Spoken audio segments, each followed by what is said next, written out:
Berita selanjutnya terkait kepemiluan di Maluku. Tribuners, KPU RI kontrol logistik pemilu 2024 di gudang penyimpanan Sport Hall Ambon. Koordinator Wilayah atau Korwil Maluku Komisi Pemilihan Umum atau KPU RI, Betty Epsilon Idros, kunjungi gudang penyimpanan logistik pemilu 2024 di Sport Hall Karangpanjang Ambon. Satu-satunya perempuan yang masuk dalam komisioner KPU RI itu mengaku dalam kunjungannya ini guna melihat kesiapan KPU Ambon terhadap proses distribusi logistik yang nantinya disalurkan ke masing-masing TPS. Betty mengaku jika dilihat dari situasi gudang penyimpanan logistik pemilu 2024 di Kota Ambon sangat representatif. Selain itu, cara penyusunan maupun pengepakan surat suara juga tampak teratur dan rapi.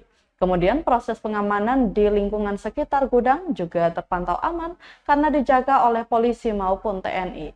Pantauan tribunambon.com di lokasi kedatangan Komisioner KPU RI ini dikawal Ketua KPU Maluku Samsul Rifan Kubangun maupun Ketua KPU Ambon Sadek Puat.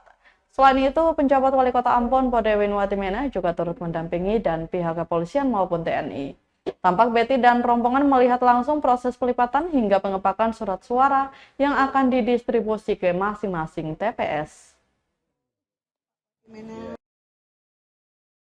Korwil Maluku dari KPU Indonesia turut hadir melihat kesiapan teman-teman Kota Ambon terkhusus untuk logistik yang akan diturunkan kepada KPPS dalam hal ini untuk persiapan pemilu tahun 2024. Alhamdulillah kalau melihat situasinya, gudang sangat representatif dibantu oleh Pemkot Kota Ambon dalam hal ini.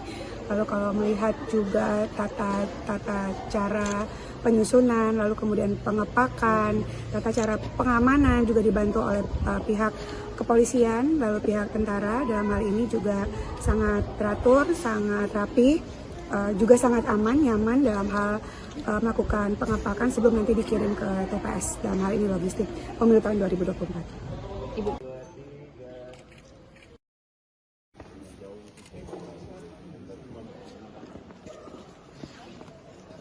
Sopir aman ya? Aman. Lipat sopir udah berapa persen?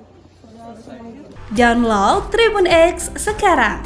Menghadirkan lokal menjadi Indonesia.